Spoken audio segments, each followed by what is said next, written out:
Bismillahirrahmanirrahim. Assalamualaikum warahmatullahi wabarakatuh. Assalamualaikum warahmatullahi wabarakatuh, Bang. Ya, Pak Lutfi, apa kabar? Alhamdulillah Alhamdulillah. sehat. Ya, Sehat, kita iya. untuk kondisi ini kita sehat, Bang. Ya, saya di sini. Bapak, saya datang ke PP Mas Jawa Tengah ini. Ya, ada beberapa maksud. Yang pertama dalam rangka penelitian, sehingga kami membutuhkan banyak masukan data yang akan kami olah. Penelitian ini nanti kami fokuskan ke masalah gelar berjenjang tingkat mahir Ya, mahir. yang dilakukan melalui e-training ya, sedikit sini.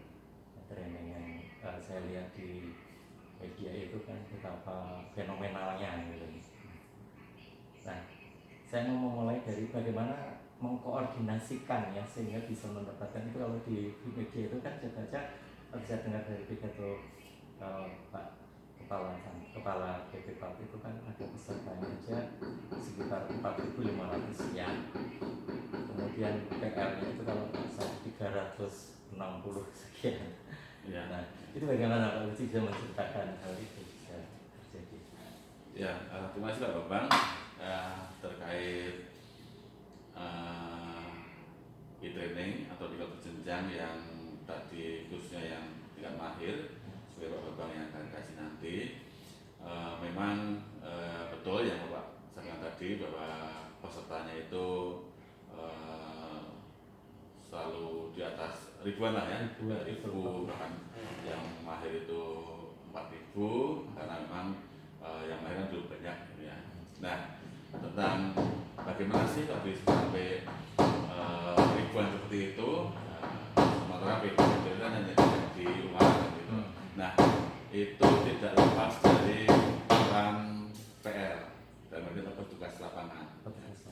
PP Polda Jawa Tengah memiliki mitra-mitra para petugas lapangan yang rata-rata para petugas lapangan itu adalah ya memang orang-orang yang punya komitmen, untuk tentang pendidikan kompetensi para pendidik PAUD. Ya. Jadi mereka rata-rata ya biasanya dari unsur-unsur organisasi lah ya, ada yang dari PAUDI, ada yang dari TRI, bahkan ada yang dari IGRA, ada yang dari Muslimah dan lain sebagainya, banyak unsur. Nah, mengapa kita bisa punya segitu banyaknya PL yang ada di lapangan, padahal mereka kerja dengan sukarela, Pak. Ya, sukarela, mereka tidak ada misalnya imbalan, hampir tidak ada. Hanya memang dari awal kita bentuk itu tentu tidak semata-mata atau tidak langsung segitu banyaknya gitu ya. Kita memang mulai proses, mulai dari ya kita memberikan pencerahan, kita memberikan sosialisasi terkait tentang petugas lapangan ini gitu ya, sehingga memang waktu itu yang gencar untuk mensosialisasikan, untuk membangun motivasi, untuk memberikan mohon itu memang waktu itu Pak Heri Martono ya, selaku waktu itu di PSDM dan di KP, dan memang dari beliaunya terbentuk tugas-tugas lapangan yang ada di lapangan itu. Jadi memang modalnya memang sudah dari awal dilatihkan bahwa ini ada kerja volunteer, dan ternyata sampelnya luar biasa. Itu Bapak jelas yang tentang tugas lapangan ini. Jadi kalau saya boleh saya simpulkan, petugas lapangan ini memang sudah sebagian berbina dari awal itu, iya, kita dasar, kita lanjut, iya, karena ya gitu ya. Ya, rata-rata petugas lapangan memang awalnya memang karena petugas lapangan itu diharapkan banyak perannya, mulai dari sosialisasi, rekrutmen warga belajarnya, nanti mengajari calon pesertanya dan pesertanya dari daftar sampai dengan nanti prosesnya, sampai dengan nanti sampai terakhir nyetak sertifikatnya itu, harapannya PL ini menjadi bisa membantu lah oleh peserta ini, sehingga memang ada pembekalan untuk PL di awal-awal itu, bagaimana tentunya pembekalan itu yang fokusnya di aplikasinya gitu ya. Tapi sebelumnya memang PL itu waktu itu dipilih ya, memang minimal orang-orang yang punya kompetensi dasar lah ya, punya pengalaman di bidang analisis dini. Bahkan dulu misalnya PL dasar itu harapannya ya sudah mengikuti dasar dulu gitu ya. PL lanjut ya harapannya juga yang sudah tingkat lanjut kan gitu ya. Bahkan kita sudah pernah yang mahir pun juga sudah kita latih tentang tingkat mahir. Idealnya seperti itu. Tapi perkembangannya Bang, karena yang mahir itu kan tingkat kompetensi pesertanya kan ya sudah lebih lah ya dibandingkan ini, sehingga untuk yang mahir ini untuk menjadi PL mahir itu minimal sudah punya pengalaman lah di bidang ini di PL dasar lanjut dan mahirnya gitu. Karena nanti PL itu juga sebagai pendamping juga nanti ketika peserta itu memiliki kesulitan barangkali yang perlu dipecahkan gitu, yang tidak bisa misalnya sampaikan kepada PPW di masa tengah mengenal sumber-sumbernya, sehingga harapannya PL itu tidak memiliki pemahaman teknis tentang materi-materi yang disampaikan. Itu apa? Kalau dari sisi pelaksanaan saya membayangkan kalau misalnya keberhasilannya saya lihat pasti banyak efektif, efisien apa gitu ya. Tapi mungkin Pak Pujiana sebagai pelaksana ya, mungkin kendala yang paling terasa banget kendala yang paling terasa itu biasanya yang sinyal itu pasti ya, teknis ya, di jaringan itu ya, jaringan.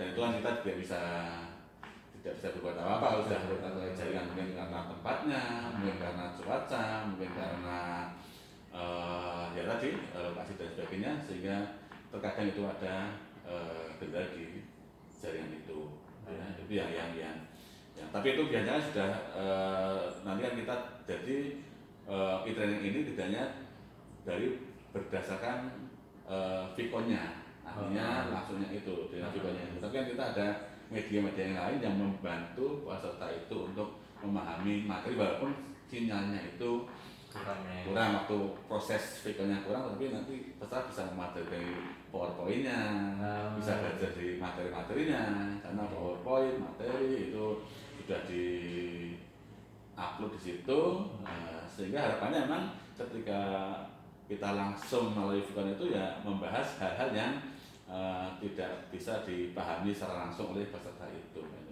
Jadi memang apa yang untuk mahir ini Pak Bang, untuk mahir kan memang perlakuannya lebih ketat, lebih serius seperti itu ya, sehingga peserta itu memang harapannya sebelum pembelajaran Vicon itu mereka sudah membaca modulnya, bahkan sudah ada tugas-tugas yang harus dikerjakan, nanti dibahas ketika Vicon itu, dan nanti ada evaluasinya lagi, ada tugas-tugas. Jadi ada 3 tahap. Memang tingkat kesulitannya yang mahir ini memang lebih lah daripada dasar dan lanjutnya. Yang seperti itu dulu di dasar tidak ya? Tidak, dasar tidak. Jadi lebih ke kalau kita ya blended learning ya. Ya blendednya itu karena dengan satu dengan tugas nantinya itu kan berarti kan begitu. Jadi materi sudah diberikan dulu, sudah di-download istilahnya. Sudah di-download, kemudian ada tugas. Bahkan nanti ada dibahas bareng dengan pendampingnya, seperti itu. Nanti kita ada lanjutkan, teknisnya seperti itu. Jadi sama justru di jaringan tapi bisa teratasi. Iya, teratasi karena jaringan juga satu-satunya dalam penyampaian materi. Ketika Vicon aja ya. Ketika Vicon aja. Kalau begitu bentuk Viconnya lebih condong kepada apa Pak? Interaktif gitu? Iya, interaktif. Ya. Walaupun interaktifnya kan dari 44 ribuan itu kan tidak semua bisa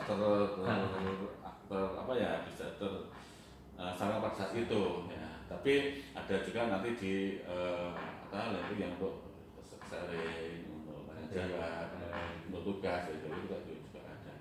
Kemudian kalau Vicon berapa ini sih lama durasi Vicon? Kalau durasinya itu memang kita ambil 2 jam. Kenapa 2 jam? Karena memang ini juga sudah ada penelitiannya atau istilahnya surveinya lah ya, berapa kekuatan orang itu di depan laptop untuk fokus membahas materi itu. Ternyata rata-rata mayoritas itu mengatakan bahwa ya Vicon itu atau online itu ya paling efektif itu 2 jam gitu loh, sehingga kita memang waktunya 2 jam Viconnya atau secara langsungnya.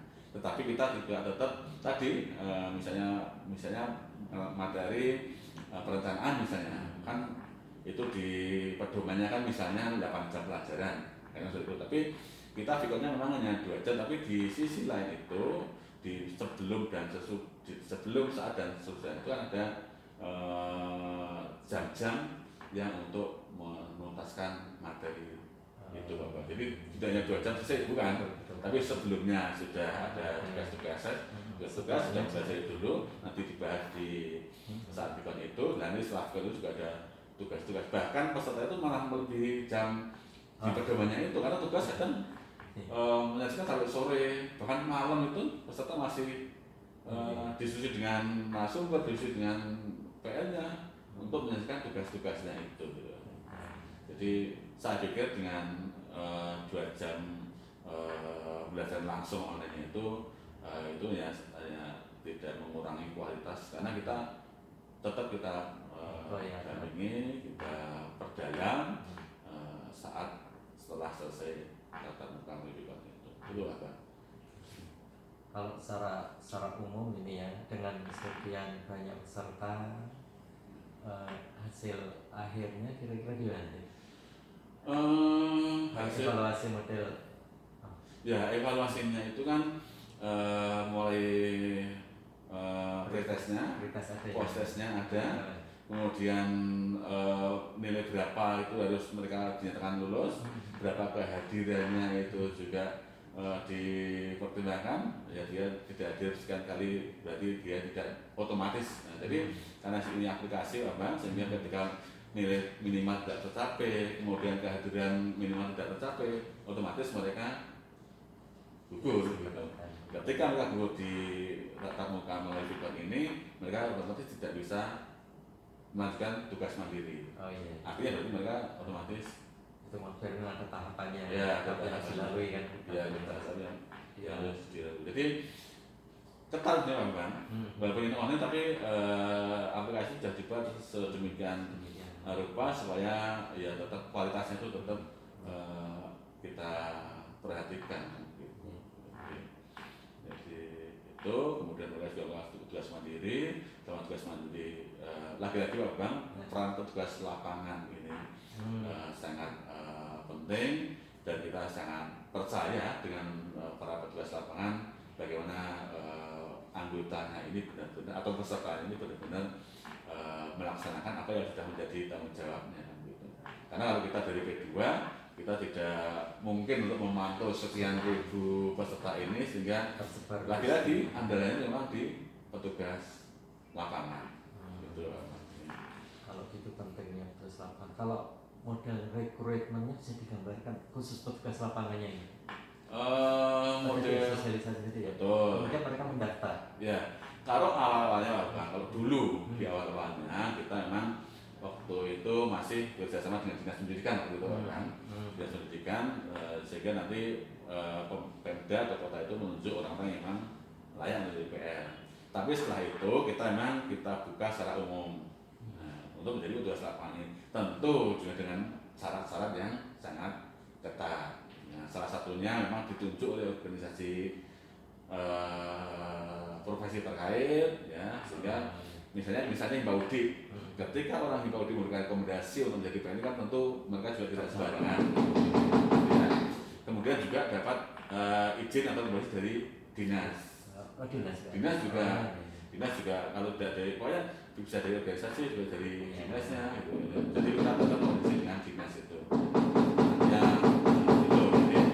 Kemudian ada sasarannya ya Bang, ya misalnya itu ya pernah mengikuti di kelas ini dan lain sebagainya. Jadi pertama kita sangat percaya dengan organisasi profesi, kalau di tapi itu ada sebagainya itu kita kemudian dengan dinas juga seperti itu, atau dengan UPT-nya masing-masing, misalnya SKB, ya itu juga. Jadi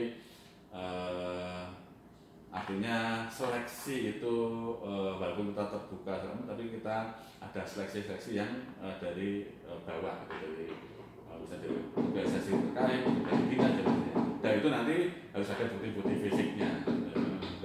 juga harus ada tataran nanti di-upload dan sebagainya. Itu lah. Kemudian berarti ada suatu SK gitu? Ya, ya setelah otomatis setelah mereka memenuhi syarat-syarat yang harus dipenuhi itu terpenuhi dengan syarat di-upload, misalnya tadi rekomendasi, misalnya surat izin, kemudian lokasinya seperti apa, begitu saya kan. Jadi misalnya apakah benar itu ada tempatnya, apakah benar ada APKPN-nya, dan itu juga dari kita perhatikan gitu kan. Nah itu diupload, data itu terpenuhi, kita seleksi, itu benar-benar kita seleksi. Banyak juga yang nggak lulus kan, nggak bisa dari PL itu.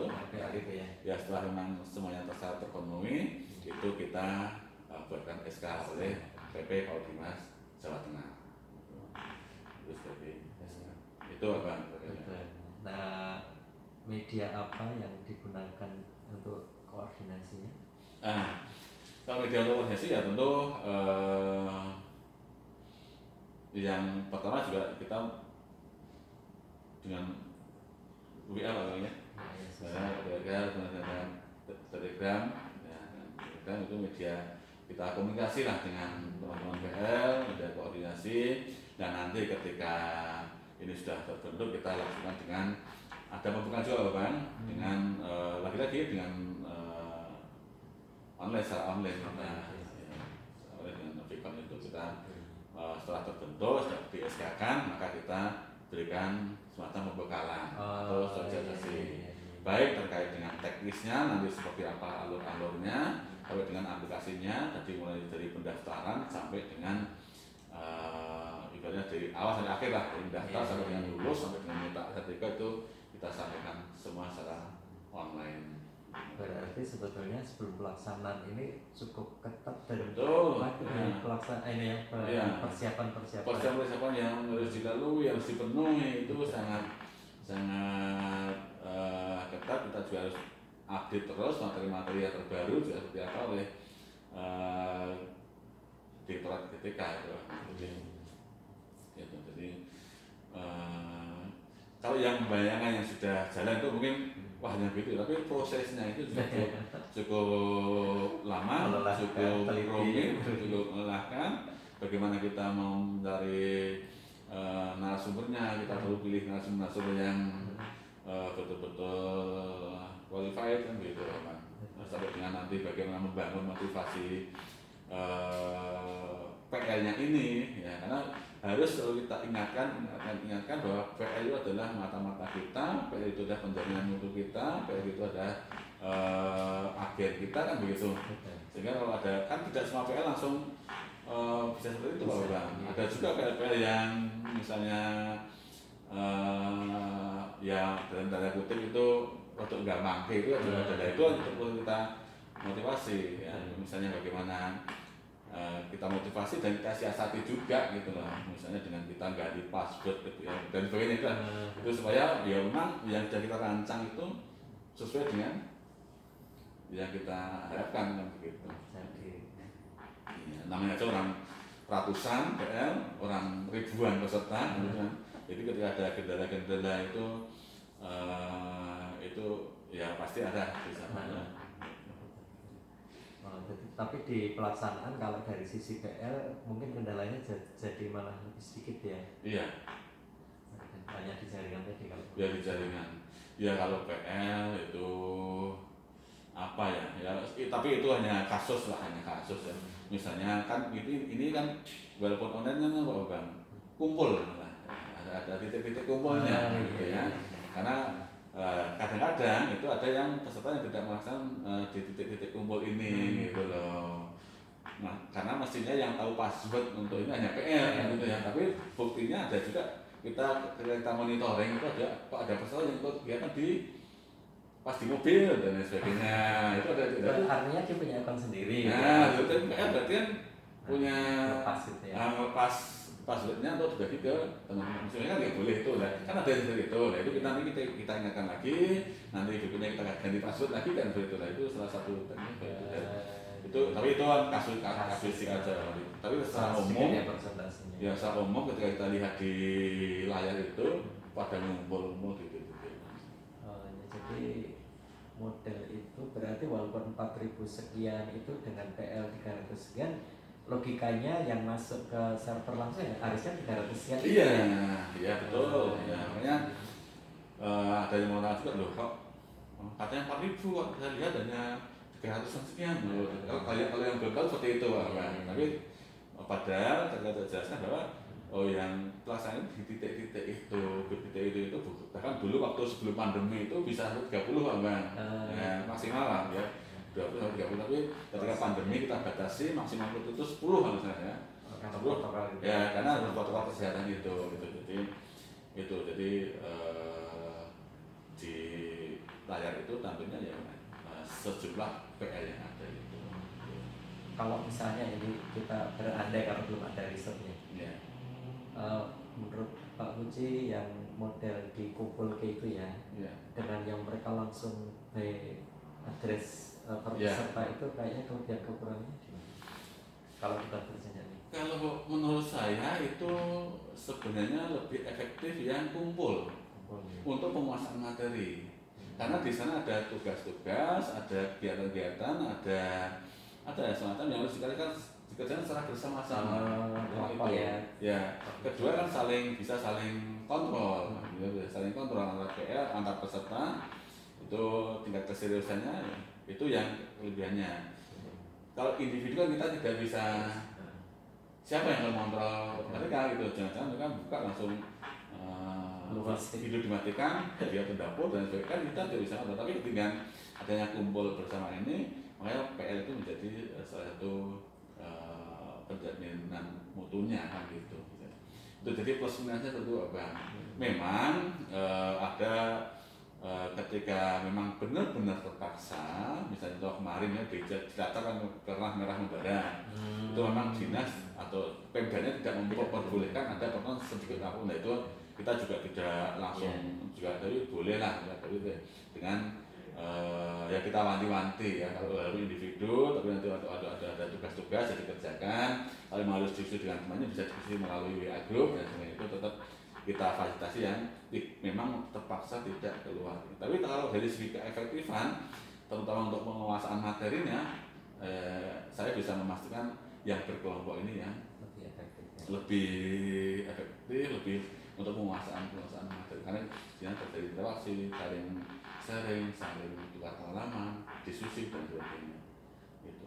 Bahkan kalau ketika nanti praktek mengajar kan juga harus ada ya berproses sebagai murid dan sebagainya, itu fungsinya ketika kita dengan sistem ada titik-titik kumpul ini gitu.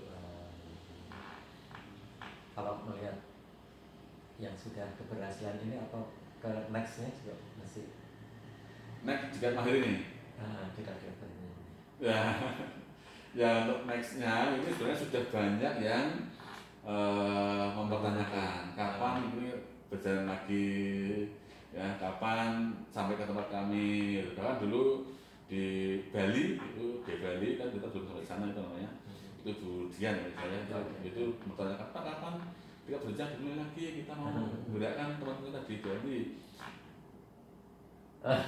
Harapan para pendidik, harapan guru-guru PAUD sangat luar biasa. Harapan PL untuk bisa luar biasa, dengan bukti kita sering di WA, kita sering ditanyai kapan lagi. Tapi kami saat ini belum bisa menjawab Pak Bambang karena kita dalam masa reorganisasi antara PP Provinsi Jawa Tengah dan LPMP. Tapi kalau diklat berjenjangnya ini saya pikir akan terus berlanjut. Artinya sistem itu masih dipakai ya, bisa dipakai terus kan ya? Ya, kalau betul masih dipakai terus, masih bisa, masih. Artinya kalau Pak Bambang mau bagaimana dengan keberlanjutan ini pasti akan dilanjut terus gitu loh. Entah nanti siapa yang menangani tahun sistemnya masih bisa dirasakan tentu dengan perbaikan dengan penambahan terutama dengan update materi-materi yang sudah ada. Kan ini GCK juga sedang mempersiapkan juga, sedang memperbarui materi-materi juga. Di disesuaikan dengan kondisi pandemi dan sebagainya. Sehingga akhirnya ke depannya itu tingkat berjalan masih sangat diharapkan karena masih sangat banyak guru-guru kita yang belum dapat layanan pendidikan. Bahkan ke depannya itu memang eranya era digital ya, nampaknya kita akan bisa melayani lah Bang ketika kita benar-benar memanfaatkan aplikasi-aplikasi seperti ini ya, apalagi di dalam kondisi pandemi seperti ini gitu. Jadi istilahnya kalau di PP Polda Dikmas, Vicon ini bukan mengantisipasi COVID ya sebetulnya. Artinya sudah memang program. Bukan. Gitu kan. Bahkan baru berarti kan. Bahkan itu dirintis Pak Heri waktu itu kan tahun 2011an itu kita sudah itu ini online belum ada di awang-awang itu sini sudah membuat e-training itu Bang.